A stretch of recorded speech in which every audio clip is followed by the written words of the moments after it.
Welcome to the Psychology World podcast. I'm Connor Whiteley, bringing you psychology news, articles, and other interesting psychology-related articles. Where I can find the podcast notes and more interesting psychology-related things, and you can get your free 8 psychology book box set at connorwhiteley.net. Now let's get on to the show.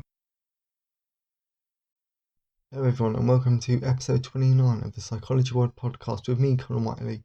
Today's episode is on legal systems, adversarial and inquisitorial, and it's Saturday the 2nd of May as I record this. So, moving on to the psychology news section, and I'll tell you in the personal update why I'm recording this on a Saturday at 25 to 5 in the afternoon. So, again, I'm reading from the British Psychological Society Researcher Digest, and there's actually some really interesting articles this week. So, the first one is researchers found that people believe in climate change more than global warming. But, I'm just reading that, I'm thinking, why? Because they are the exact same thing basically, but word choice no longer seems to matter.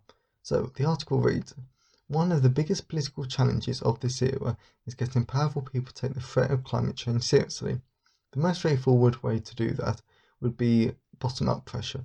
If the people who voted demand that their leaders take assertive action against climate change, then politicians will have no choice to do so, at least if they want to get into office or to stay there. The major challenge to this in turn has been the lingering influence of climate denialism, disbelief in the reality that is the cause of climate change, or in the seriousness of the problem. What can be done to combat climate denialism? So a 2011 study suggested one possible partial remedy, framing the issue a bit differently. Research found that 75% of Americans, which, I'm sorry Americans, you have the potential to do so much. It's a shame that quite a few Americans are in denial about climate change. Going back to the article, research found that 75% of Americans expressed belief in climate change, but only 67% in global warming. But now a new study has failed to replicate this result. It's not entirely clear why word choice didn't seem to matter this time round, but it could be related to the fact that climate change has become more politicised over the past decade. So I think this is a really interesting article because hopefully this shows that Americans, and to be honest, this article should not really single out Americans because tons of people all over the world are in climate change denial. I know that my grandparents, and in my personal experience, it's mainly the older generation who are in climate change denial. I've also met younger people who are, and it's just that it is a shame. And so hopefully this article shows that people are becoming more interested in climate change. So it'd be interesting to think. And actually, just speaking about this, it must have been week before or this week. No, definitely last week. Is that there was this author on there who said coronavirus is a moderate threat, which I completely agree, considering what he said afterwards. Coronavirus, despite being ridiculously serious, is only mild compared to climate change, because my mum immediately said, well, why 16,000 people? And I just said, well, what's more serious, something that kills 16,000 people or something that kills 7 billion people? So because this author, I really forget his name, but he made the brilliant point that hopefully the coronavirus will make countries work together. Despite me being an optimist, I'm not. I really hope coronavirus does mean that the world pulls together, but part of me doubts it, sadly. Oh, right, so here's another interesting article. We're not good at spotting when someone has false memories of committing a crime. And this is, I've always loved false memories, yes, and I've actually wrote about them in my cognitive psychology book, which now has a second edition, but more on that soon in the personal update. So the article reads, our memories are not always reliable, but sometimes they're rich, textured and vivid, even if they didn't happen. Flashback memories, which you can read about in cognitive psychology. Researchers suggested false memories often have the descriptive multisensory element of real memories, a fact that obviously opposes both interesting questions about memory itself and difficulties for relying on eyewitness encounters for evidence. But beyond the question of how people remember is another quandary. I think that's what it says. We are, as observers, able to tell if someone's memory is real or false, A recent paper suggests not.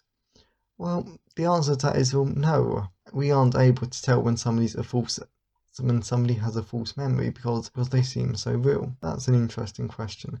And we will just do one more. Oh yeah, this is one that I really wanted to have a look at. So teenagers who believe they are particularly intelligent tend to be more narcissistic and happier with life. So it reads, vary based on context or mood. Most of us have a fairly steady belief in how intelligent we think we are. Whether that belief is in any way accurate or helpful is a different question.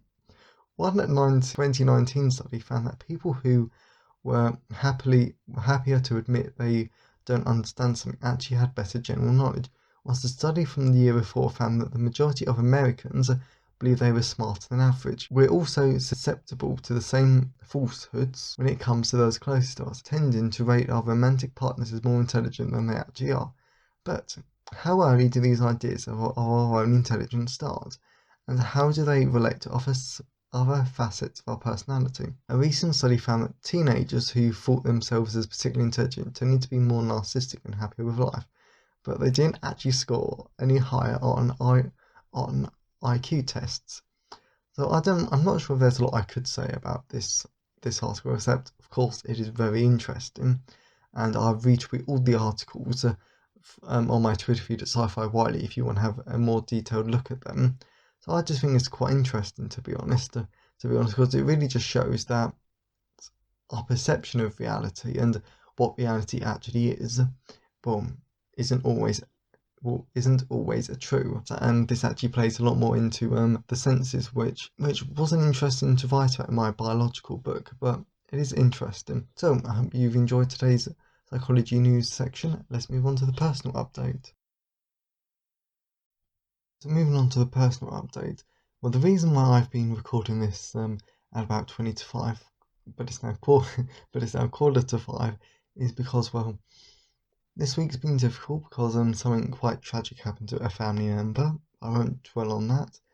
Let's just say a dear family member's passed away, so it's been an interesting few days for all of us and the family. But moving on to more interesting and more positive things, I now have my second editions available. So I now have Abnormal Psychology, second edition, Biological Psychology, second edition, and I have my Cognitive second edition available. Yes, and the interesting thing about this is that yes, they're all on pre-order for $2.99 until the 29th of May 2020. Then they will go up to $4.99, and this is dollars and pounds. If you go to payhip.com/Connor Whiteley, you can actually get it for the same pre-order price of $2.99, but you can get it now. So if you want this information right now, then you can get it right now when you go to payhip.com/Connor Whiteley. Links in the show notes at connorwhiteley.net. So this is the book description for Biological Psychology 2nd edition, which I really enjoyed writing this book. So, book includes a link to free book. Do you want to know more about how our biology can impact our behaviour? Have you ever wondered the importance of sleep and the meaning of dreams? Do you want to learn how and why we experience the senses we do? If the answer is yes to any of those questions and more, then this is the book for you, as you'll learn a lot of great information about biological psychology and how our biology impacts our behaviour, all explained in an interesting and engaging way. By the end of this book, you would have learned and discovered a lot of great facts about biological psychology on a wide range of topics. Buy today to start learning the fascinating topic of biological psychology. If you like this, then you will like Abnormal Psychology 2nd edition as well. And some of the stuff that this book includes are the history of psychology, research methods, localization, neuroplasticity, genetics, evolution, the nervous system, which there's a massive chunk on it. That chapter I can honestly, while like all the books, I can honestly say that I'm proud of. But that chapter, that part, I am really pleased with. Hormones, pheromones, sensations, that was another good one. Vision, hearing, and other senses, and then sleeping, the function of sleep, and dreaming. And there's a lot more content there as well. So I'm really pleased with all of that, and I would definitely encourage any psychology students or anyone interested in psychology to actually get it because it is interesting. Yes, then the print edition will come out a week before the 29th of May. So yeah, so off the top of my head, that is the 22nd of May. Then the audiobook, I'm gonna try and get it done before pre-order finishes, but I really don't know, to be honest. So you can also check out the other books on whatever your favourite ebook stores like Amazon, Kobo, Nook, and everything else. So I hope you've enjoyed this personal update. Let's move on to the content of the episode then. So moving on to the content section of today's episode, we're going to be looking at the legal systems. So, and I've always loved this topic. A lot of people in my psychology module or lecture thing, when I did this module at university, hated this section because this was that they called it not psychology, and which, in all fairness, this isn't, but it is linked to human behaviour and is a key part of what forensic psychology is about. So this is still important, and this is actually, I don't know, for maybe top 3 topics maybe in forensic psychology, so I really enjoy it. So first of all, we're going to look at the adversarial system. And this is the legal system that's mainly used in the United Kingdom and the United States. And in this system, the trial is a contest between the prosecution and the defence, where they call witnesses, cross-examine and present evidence in order to try and win over the other. Furthermore, the questionings are governed by strict rules, where the judges act as the umpire, and the presumption being innocent until proven guilty.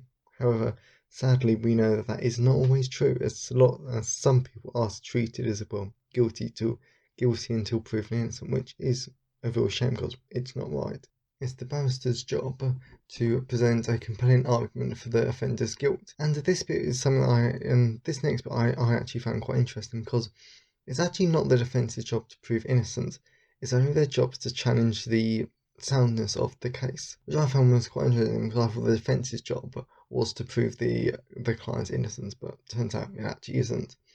Additionally, when it comes to the burden of proof in the adversarial system, when it comes to a criminal cases, the burden of proof is a beyond a reasonable doubt, and whereas in civil cases where a moral wrong has been committed, it's all about the balance of a probability. The easiest example to use here is that when a criminal case, it needs to be beyond reasonable doubt. We need to be pretty certain that X killed Y. But then in a civil cases, we just need to say that, I don't know, let's use another algebra term, which, come on, nobody likes algebra, but it's useful in this. We just need to be pretty sure that B is probably quite likely for the injury caused to C. That's just a really strange example. Then at the last point for the UK is that when the UK legal system and the US system was compared, a number of differences were found. For example, the UK system improved memory of evidence presented and jurors' confidence in the verdict, as well as the influence of the judge's non-verbal cues. And the main reason for this is because in the UK system, lawyers are confined to, I don't know, it's a little box, there's probably a proper name for it, but it escapes me now. But in the US system, as we all know from programs like Law and Order and pretty much any single crime program, where they tend to walk about and they tend to do some quite theatrical stuff, which is not good for the juror's memory because it can be a real distraction. So that's something to consider. But even though these differences were found, the two systems failed to demonstrate how the two different systems affected the trial outcome.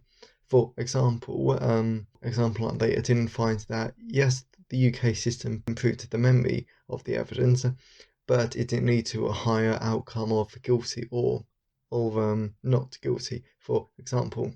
So now we're going to move on to my absolute favourite type of legal system, but it's not for the reason that you think. So we're now going to look at the inquisitorial system, which I'm a massive fan of the war game and tabletop game Warhammer 40,000.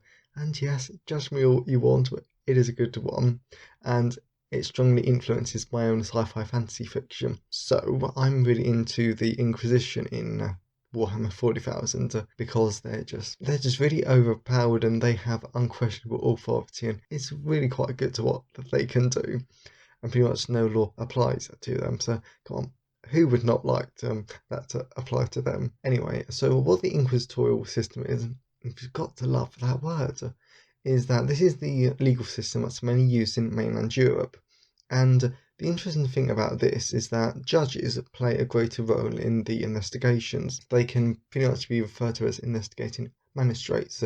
So they can decide which witnesses to call and they can direct police efforts, which I think is quite interesting because I can definitely see why a lot of people think that the British adversarial system was formed out of the shortcomings of the inquisitorial system, because surely you just need one corrupt judge who's linked to the case, and well, the entire case is ruined.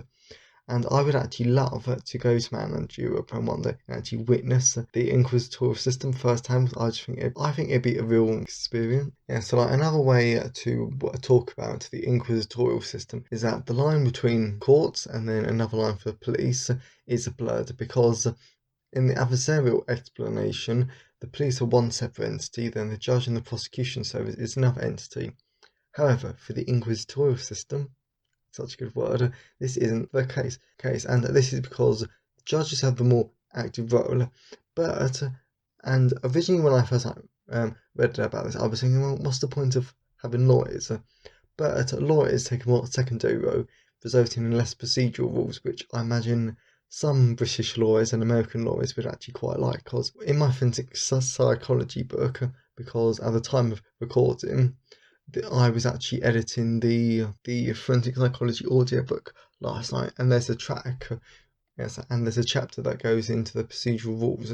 It's a really interesting, but it was just that there were so many like little rules and little like suggestions about how to give a really good argument. To be honest, you could probably use that information in that chapter to mount a really good court case. Well, if any of you are interested in becoming like lawyers, I'll definitely check out the forensic psychology book for that chapter alone. And another big difference between the adversarial jury, which is just 12 lay people, the inquisitorial jury, because it is quite questionable if it is a jury, is made up of a judge and lay people. That, and also in the book, I talk about that judges are a lot more likely to convict, and they tend to dominate discussion. So I'm not quite sure if this is fair. I hope you've enjoyed today's episode. If you want to learn more about forensic psychology, then please check out my book, Forensic Psychology, and it is available for free at your local library if you request it. So have a great day, everyone.